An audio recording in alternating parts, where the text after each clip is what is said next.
What is one small step you can take to improve your health immediately? Yes, you're exactly right. One small step.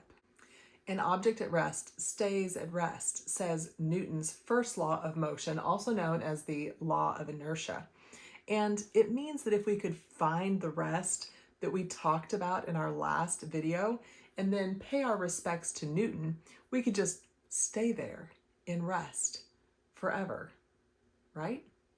Well, no, actually, his law goes on to say, unless an outside force acts upon it. Smooth move, Newton.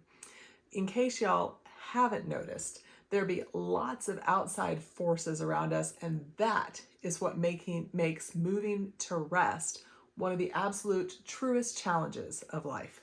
Wellness foundations have been our focus these past few weeks, and we have discussed your body's need for hydration, sunlight, rest, always being mindful that we are spiritual beings having a physical experience. So there is significance in both of these realities for all of these foundations. Now, this week we are visiting the foundation of movement. Pierre de Cardin, a French Jesuit priest, noted, "We are not human beings having a spiritual experience. We are spiritual beings having a physical experience." Spiritual beings having a physical experience. We are integrated beings spiritually, emotionally, and physically. But it is so easy for us just to ignore everything but the physical to our detriment, since 90% of illness begins with an imbalance in our bodies related to stress. We can define stress as an emotional or spiritual imbalance which creates a dis-ease or disease. So really, what we are seeing manifest in our physical bodies is directly related to what is happening in the other dimensions of our life, spiritually and emotionally.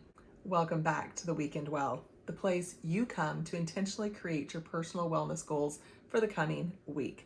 Of course, by now you know that a discussion of movement here on the Weekend Well will have so much more to do with than just physical activity or exercise or a workout plan.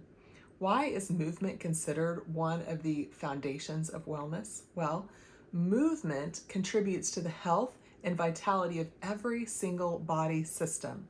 It supports oxygenation of your blood, your brain, and every other organ then in your body.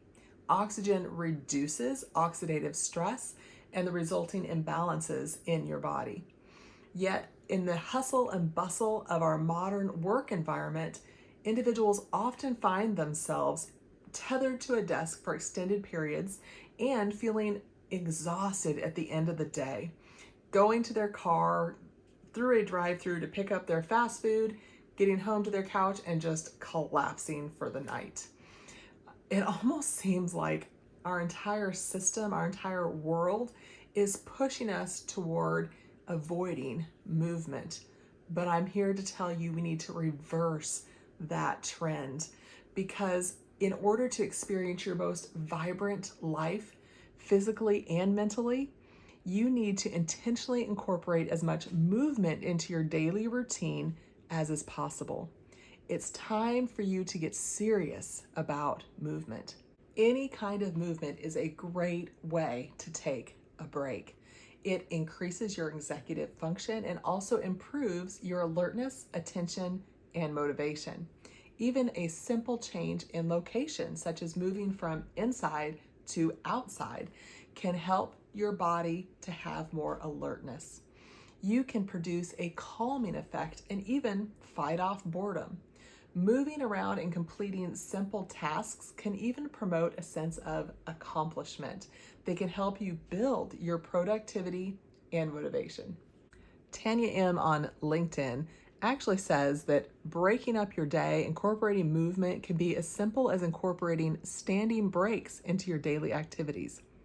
Why standing breaks? Standing breaks are a simple way to combat a sedentary lifestyle.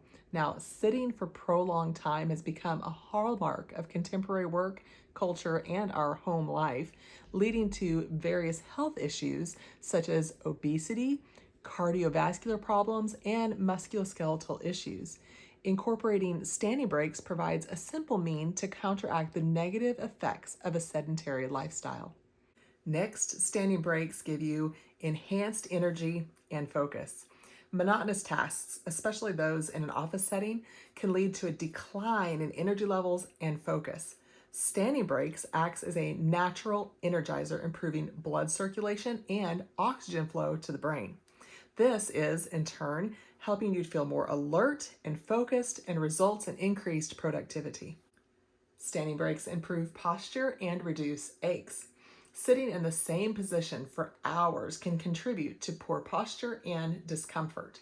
Regular standing can actually take your muscles on a little break to stretch, improve your posture, and reduce the risk of chronic pain, particularly in the neck, shoulders, and lower back. Standing breaks can boost creativity and problem solving. A change in physical position often leads to a change in perspective. Now, I think Yogi Berra might have said, there's something about a change of location that brings a change in perspective. By incorporating standing breaks, you could break free from the monotony of a seated position, foster creativity and innovative thinking. Stepping away from a desk, the couch, or the vehicle, whichever holds you sedentary, even for a short while, can provide a mental refresh, enhancing your problem-solving skills. You may be wondering how long these breaks need to be in order for you to be more productive. Well, building in regular short micro breaks can actually help you to stay motivated. Many people find it helpful to use the Pomodoro technique, in which you work for 25 minutes and then take a 5-minute break. It can also be helpful to reward yourself every once in a while with a slightly longer break. After 4 of those 25-minute sessions, so approximately every 2 hours, to give yourself a 20 to 30-minute break. You might consider starting with this technique and then adjusting the breaks to fit your needs. For more tedious work, I tend to use the Pomodoro technique. But for sustained focus, when it takes a little while to get myself into the groove for things like writing, I actually prefer to work for 50 minutes and give myself a 10-minute break. You just have to get to know yourself, try something new, and see what works. If you work from home like I do, you may try cycling in different chores during those 10-minute breaks. Things like dishes, laundry, going out to water our garden, or even taking the dog out for a little jaunt. The Bible also illustrates that being in God's creation or nature is beneficial for us. Jesus exemplifies this by showing us that he spent time in the garden and in wilderness areas. Luke 22:39 tells us, "And he came out and went, as was his custom, to the Mount of Olives, and the disciples followed him." Luke 5:16 says, "So he himself often withdrew into the wilderness and prayed." Genesis 3:8 shows us that at the beginning of time, God would come and walk and talk with Adam and Eve in the garden. It also tells us in Romans 1:20, Job 12:7 through 10, Psalm 19:10, and Psalm 104:24 that creation is beneficial for our understanding of the magnificence of our Creator. Now, if there is any possible way for you to incorporate getting outside with your movement breaks, you will exponentially increase your benefits, even if your movement itself is minimal. How do I know? Because just moving from inside to outside or from your desk to a window to take in some nature, just being there is positive for your overall well-being, from health to creativity and even kindness. Research studies have repeatedly demonstrated there's just something special about even being among trees. And the more, the better. Beyond simply providing the world with oxygen and mitigating carbon monoxide levels, trees provide some other very important benefits too. Probably the most well-researched benefit of nature exposure is that it seems to help decrease our stress, worry, rumination, and anxiety. In one recent study, 585 young adult Japanese participants reported on their moods after walking for just 15 minutes, either in an urban setting or in a forest. The forests and urban centers were in 52 different locations around the country, and about a dozen participants walked in each area. In all cases, the participants walking in a forest experienced less anxiety, hostility, fatigue, confusion, and depressive symptoms, and more vigor compared to walking in an urban setting. The results were even stronger for people who were more anxious to begin with. Now, in another recent study, Polish participants spent 15 minutes gazing at either a wintertime urban forest or an unforested urban landscape. The trees in the forest had straight trunks and no leaves because of winter, and there was no other shrubbery below the trees, in other words, no green. The urban landscape consisted of buildings and roads. Before and after, the participants filled out questionnaires related to their moods and emotions. Those who gazed at the winter forest reported significantly better moods, more positive emotions, more vigor, and a greater sense of personal restoration afterwards than those who gazed at the urban scenes. It may be that some of these benefits have to do with how forests affect our brains. One study found that people living in proximity to trees had better amygdala integrity, meaning a brain structure better able to handle stressors. Now, maybe you don't suffer from anxiety. Maybe you actually suffer from forest deprivation. It might be worth sitting in the woods daily to find out. Maybe you don't suffer from anxiety. Maybe you suffer from forest deprivation. Might be worth sitting daily in the woods just to see. Studies have also shown that spending short amount of times in forest also benefits our immune systems.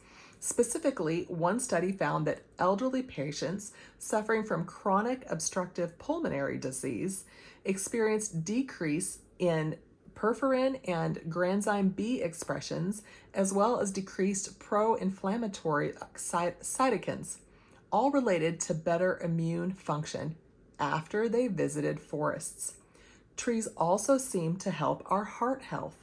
In one study, participants walked in forests one day and an urban environment another day, and researchers then measured how the two walks impacted their bodies. In comparison to the urban environments, walking in trees lowered people's blood pressure, cortisol levels, pulse rates, and sympathetic nervous system activity, which is related to stress. Now, this also increased their parasympathetic nervous system activity, which is related to relaxation. All of these physiological markers are tied to better heart health, suggesting that walking in the woods improves cardiovascular function. Now, one study that tried to quantify this actual health effect concluded that having 10 more trees in a city block on average improves the health perception in ways comparable to an increase in annual personal income of $10,000 and moving to a neighborhood with $10,000 higher median income, or being 7 years younger. I'll take either. Not a lot of preference between the two. Clearly, there's something healing about trees. Researchers have also found that for every 10% increase in tree canopy cover, crime rates went down in several categories. 11.3% for assaults, narcotic crimes, and robbery, and 10.3% for battery. Finally, other studies indicate that trees appear to make us more generous and trusting. And since we know that both of these emotions decrease our cortisol levels and stress, of course, they improve our overall health. Research indicates that spending a break outside and appreciating the greenery is considerably more effective at recharging workers' batteries than merely sitting at a desk. So I'm encouraging you, get nature time. Then begin to move and do as you can and are inspired to while there. Only have a few trees around a urban office building? Work with what you got. Take a 5-minute break sitting or walking under a tree, or 3, or 5, whatever you have. Rainy day? Spend time gazing out the window at nature and just letting your mind wander freely. While all of this research is fascinating, what truly unlocks our ability to be successful at diet, exercise, or any other goal is our mindset. We are spiritual beings having a human experience. If we heal the spiritual and emotional wounds, the physical healing often begins to fall into place. There are layers to this work. Yes, sometimes God heals all at once whatever may ail us, but more often it is a series of steps in the right direction. God heals exactly how He knows is best for us, and often that includes change.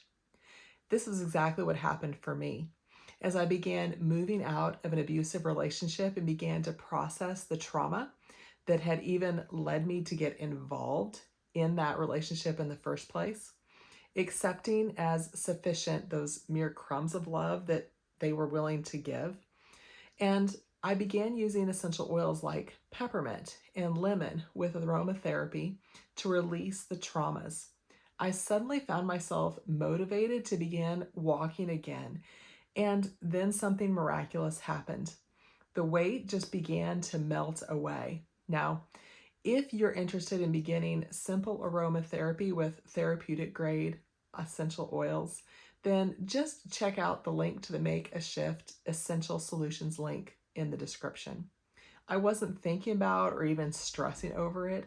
I wasn't focused at all on my health challenges. I was focused on solutions for my emotional health that were found in my spiritual health. And I'm continuing to partner with the Lord in doing this work of releasing my past and the weight of it. Some days I'm more successful than others. We are all a work in progress. And I'm learning to thank God for my successful days and count up those other days not as a failure, but as continued learning in this healing journey. I will continue to move gently in the direction of my complete healing and restoration while encouraging you to do the same. Which brings us quite conveniently once again to your weekend wellness challenge. What is your current movement level? According to the Learning Center at the University of North Carolina, Chapel Hill, the first step in incorporating more movement into your routine is to evaluate where you're currently at. So monitor your routine for 2 normal days and note the following.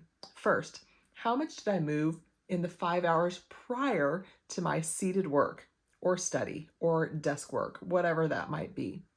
How much did I move during my seated work, such as standing instead of being seated, or using a desk treadmill, or perhaps routine breaks like what we've talked about today? How much did I move after that seated or focused work? How would I rate my mood on a scale from 1 to 10? How would I rate my productivity on a scale from 1 to 10? And how would I rate my energy levels on that same scale from 1 to 10? Now, with this baseline data, set a simple goal just one notch away from where you're currently functioning. We want to get as close to nature as we can and get as much movement as we can, but start where you are today, even just sitting in the presence of nature. Above all, be gentle with yourself. Celebrate that God has created such a beautiful world for us to enjoy. Express gratitude to the Creator as you enjoy this special gift that He has given. Now, nature time can be sitting in front of a window and looking outside. It can be rocking in a swing or a hammock on a porch, parking your car so that you can enjoy the view, even if that's on a lunch break or in between appointments or running sports kids around or errands. It can be walking outdoors or gardening, skating, jogging, riding your bike, walking your dog, any of those things. Time in nature is valuable. And if you struggle to breathe when you're outside in those nature activities, I just want to encourage you that at one time, seasonal allergies were a huge debilitating factor for me.